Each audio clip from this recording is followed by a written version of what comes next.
はい、こんにちは。武田サロンでございます。いよいよ2022年も、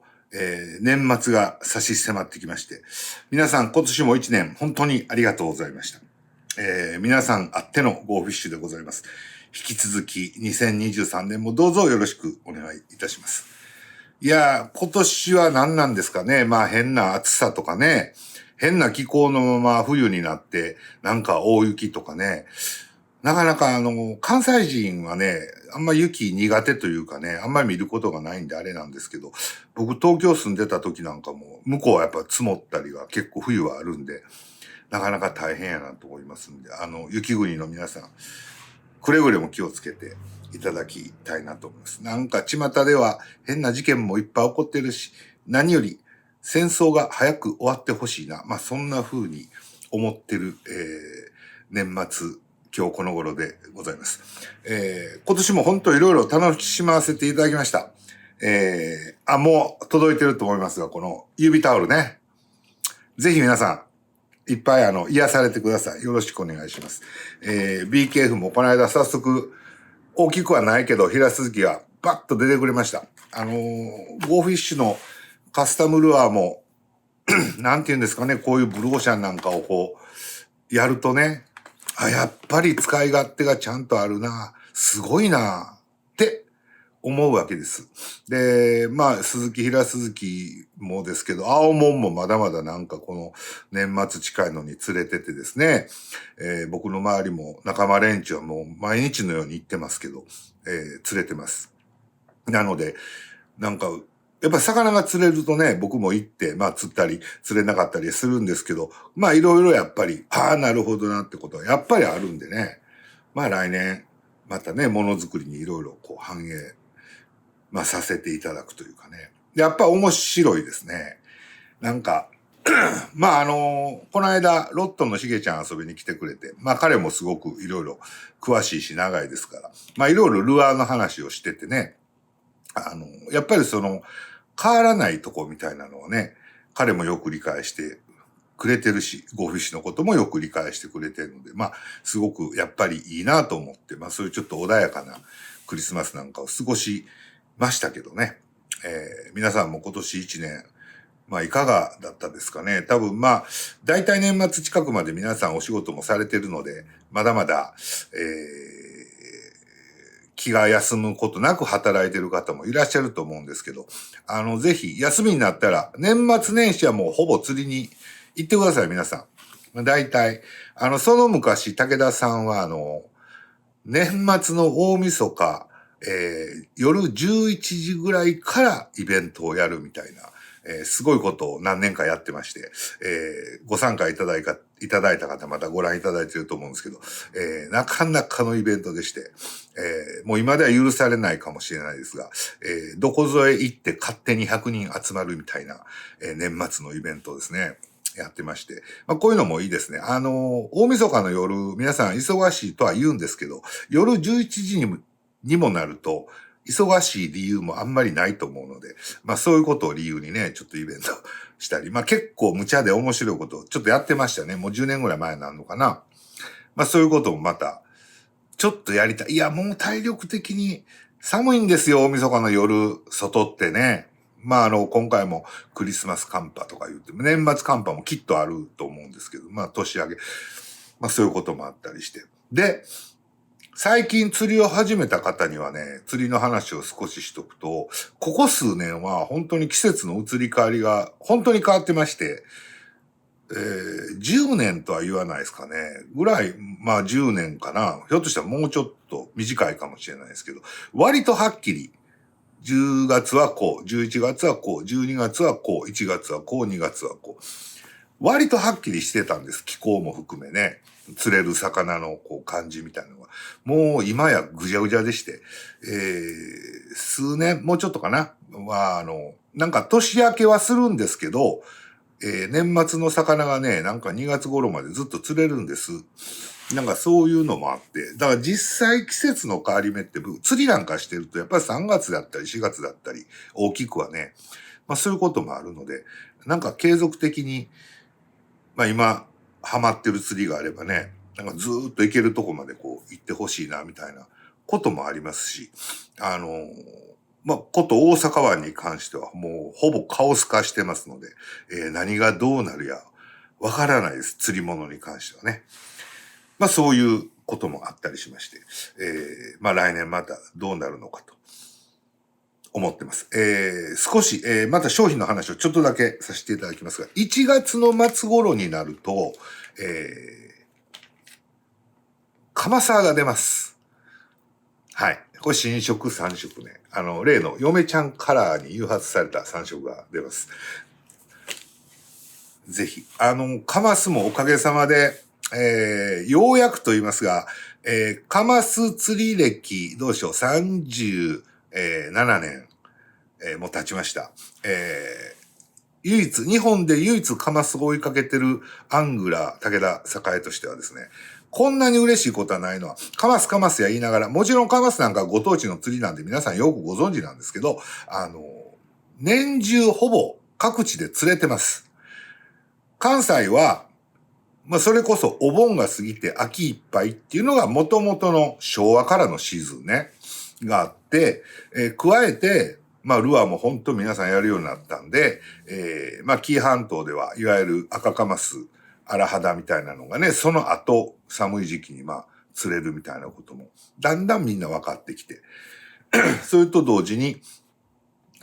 四国はもちろん九州もそうですけど、もう場所によれば、長い期間カマスが釣れる。もしくはいつ釣れるかわかんない。和歌山もそうです。突然と現れたり、季節に関係なくね、そういうこともあったり、日本海山陰の方はやっぱ秋から冬にかけてが釣れますし、驚く中で関東でも今やもう千葉、神奈川ね、中心に静岡もちろんですけど、釣れます。というわけで、カマサもですね、もうなんか夏だけ、秋だけ作ってたんですけど、これ冬もいるな、みたいな話になってですね、各有関西も実は、これ動画でははっきりとは初めて言うかもですけど、2月、3月、釣れます。僕の、見立ては、いわゆる、稚鮎ほか小さな餌についてカマスがやってきます。入り江。小さい川回りね。そういうとこで、また SNS 見ていただいたらいいですけど、来年も多分、1月、2月、3月どっかでカマス釣りに多分行くと思いますんで、そういうことも含めてね、ちょっとこの、冬カマス、言い方がどうかわかんないですけど、ちょっとやりたいな。でかいんですよ、この時期のカマス、そんで。それがまた面白いので、カマサ、5060です。今回ね、1月に出ますけど、可愛い。嫁ちゃんカラーシリーズの色違い。これ、また炸裂するな。楽しみにしてます。そして、2023年は、2020年の秋ぐらいからですけど、ぼちぼち、コロナ禍も過ぎてね、一息ついて、イベントがちらほら再開されたということで、なんと、フィッシングショー、横浜、大阪、そして、それは1月、2月かな。で、3月に名古屋のキープキャスト、この大きいイベントがまた、復活するそうです。キープキャストはリアルとオンラインと両方やんのかな。なんかそういう話になってるそうで、フィッシングショーは例年通り、ゴーフィッシュさんは、魚屋さん、問屋さんね、魚屋さんのコーナーの中のゴーフィッシュのブースとして出展させていただきます。大阪。で横浜は、まだもちろんイベントのいろいろもろもろ規制があってね、こういうトークショーとかなんかあんまりできないんですけど、大きなステージだけイベントがあるということなんで、ゴーフィッシュのブースはないんですが、なんと武田さん、初日の朝のトークショーにだけ呼んでいただきましたんで、また関東の皆さんも、短い時間ですがお会いできるかなと思ってます。楽しみにしてます。会場の空気とかね、もう横浜と大阪とだいぶなんかね、雰囲気が違うんですよ。これなんでかというと、もともと関西はやっぱり、問屋さんとかね、主体みたいなのがあるんで、本当の見本市みたいなね、展示会みたいなとこから派生した部分があって、なんかより大きな規模というかね、なんかそういう風になってます。僕僕よりちょっと上ぐらいの人は、ほんと初期の、フィッシングショーに行かれてたから、子供の頃ね、行ってて、その頃のなんか広告とか見たら、もう笑うぐらい小さいですけど、今ではすごいことになってますんで、ぜひですね、まあまあコロナももちろんインフルエンザどうなるんかわかんないですけど、一応この年末の時点では、年明けからイベントも再開するということなんで、皆さんぜひですね、釣りも忙しいんです、実は1、2月。昔と違って。昔はね、フィッシングショーの頃が一番寒くて、もう寒波も来てどこも行かないんで、フィッシングショー行くしかないみたいな空気があったんですけど、なんか今はもうちょっとその辺はよくわかんない。まあ寒いは寒いですけどね。ぜひ遠方の方もなんか遊びがてら、来ていただいてですね。なんかフィッシングショー絡みで大阪なんか来るとその足でね、まあゴーフィッシュなんかたくさん置いていただいてます釣り具店さんなんかも一緒にちょっと回ったりして、まあそういう遊び方というか、したいと思いますし、フィッシングショーは商品は展示だけなんですが、名古屋のキープキャストは、少し物販もあるそうなので、ちょっと面白いものをまた作ろうかなと思って今やってます。またご案内しますんで、しばらくお待ちください。もう何度か SNS ではお見せしてますが、新しいシリーズの竿、ようやくできてきそうです。発売は夏頃かな、春かな、もうちょっと後かな、ぐらい。なかなか、未だ、生産時期がコントロールできずにいますんで、まあこの世界情勢というかコロナ危機というかいろいろありましたんでね、まあその辺のしわ寄せがありますから、もうこれも本当に何度も言いますが、無駄かというぐらい長いことテストをしましたんで、もういわゆる製品サンプルみたいなのも上がってるんですよ。まあ、あとはその量産をね、結構数がいくので、なかなか一気にいつ来るやろっていう感じで、まあそういう風な状況ですんで、皆さんぜひですね、これもういつぶりやろっていうぐらいなんです。今回、青物用のテイクバッカー。前は 10.6 ね。これが10フィート。ザ・テイクバッカー 10S。で、ゴーフィッシュは、まあ、平鈴木、一部大型丸鈴木を狙う専門の竿として、ザ・スポットキングという、まあ、ロゴがあるんですが、そのシリーズでマスタープラッガーがあるんですけど、ゴーフィッシュ 11S、11B、これが同じく10フィートに変わって、10S、10B 出ます。10S、10B に関しては、ほぼ同時期発売で、色地。はい。ブラウンに塗装した、ハンドカスタムモデル。これまた2度手間なんですが、またブライトリバーさんにお願いして、手書きのロゴとか、手仕上げのね、スレッドね、選びながら巻いていただいて、ちょっとこうカスタム風の合わせて3機種5アイテムぐらい用意してます。ですから皆さん、まあ、11フィートを10フィートにしたり、10.6を10フィートにするのは、ちょっとこう、L シリーズがそうでしたけどね、若干ショート化して同じ機能を持たせたいっていう、まあ僕の願望もありまして、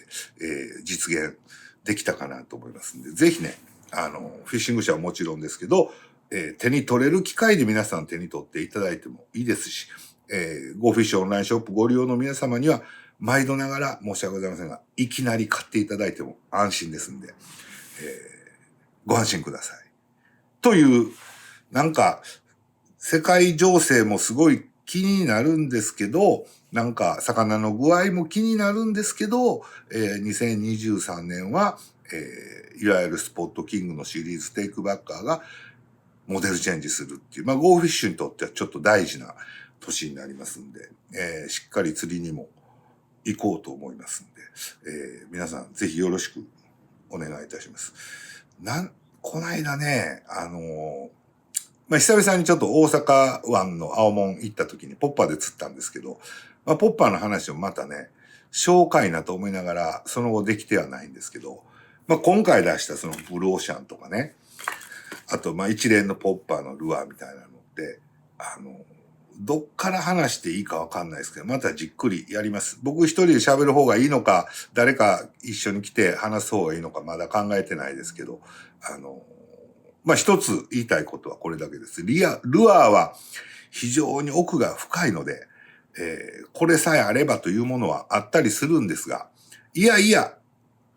状況に合わせると、やっぱりこういうもんが、やっぱいるな。一つは、ポッパーにとっても種類があるということだったり、リップがあるかないかっていうルアーの大きな差みたいなのも、またここへ来てね、再認識する時期にまたなってきてるんじゃないかなと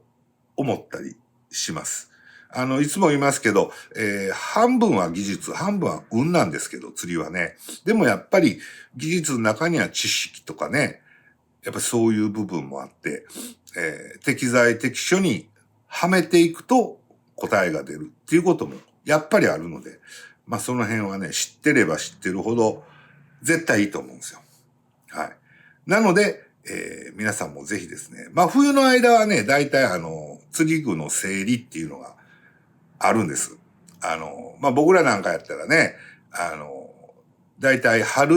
先に向けてね、またいろいろ準備をしていくもんね。最近あんまりまた言わんようになったけど、バチ抜けシーズンのスズキとかね、マイクロベイト、これ言うんかなわからへん。玄関期から春に向かうスズキの一つ釣り方とかね。あと、メバルもジグヘッドからだんだん春に向けていろんなバリエーションが出せるようになってきますんでね、プラグとかね。そういうのも楽しみながら準備をしたりですね。武田さんこの時期はどうするかというと、割とケース類とかね、バッグとかね、そういうのをまた入れ替えたりとかね。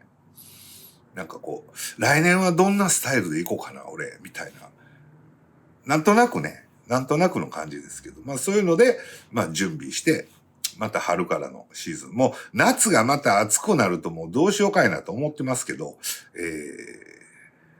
来年の夏は武田さんもちょっと秘策を考えてますんで、それはまた時期になれば、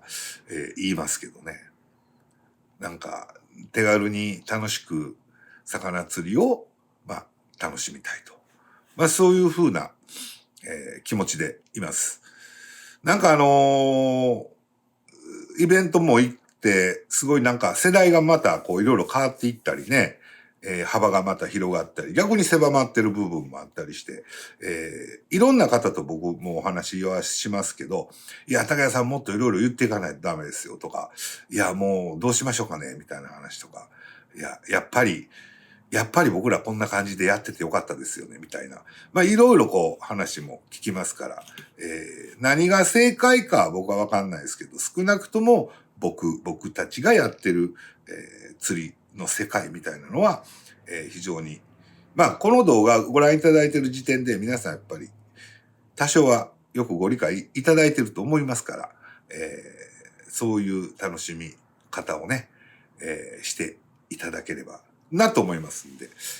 まずは、この年末年始は武田さんなんやろな。やっぱこの指タオルの実感を皆さんしてほしいかな。はい。お願いします。もう最高です。はい。で、もう言ってる間に、1月になり2月になっていきますから、2月の今年の海の状況、来年の海の状況はちょっとなかなか計り知れるもんではないですけど、不安もありつつ楽しみながら見ていけたらなと思いますんで。もろもろ、新製品もまた出る2023年ではありますが、皆さん引き続きどうぞよろしく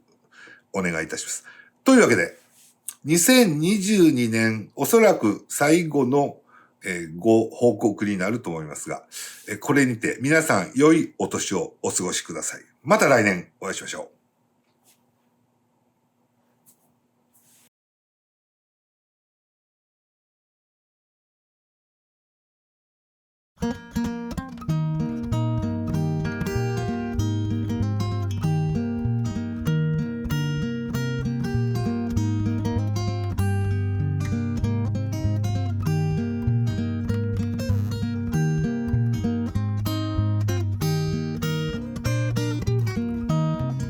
なんでもない一日日の始まりに歯を磨く朝焼けつま先鳴らして靴を履く午後魚釣り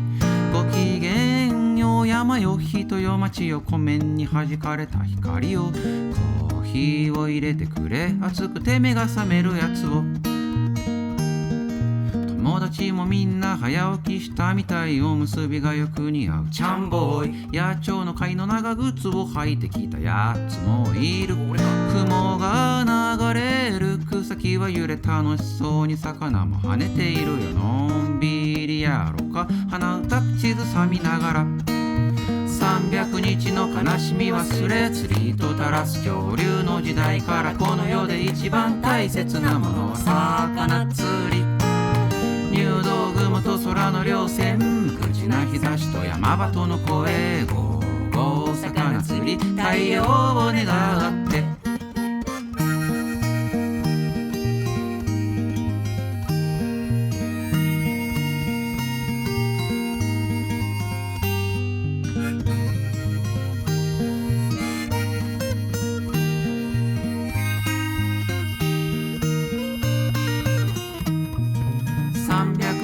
悲しみ忘れ釣りと垂らす恐竜の時代からこの世で一番大切なものは魚釣り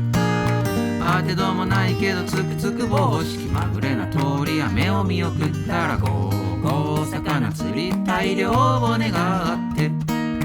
ーゴー魚釣り大漁を願って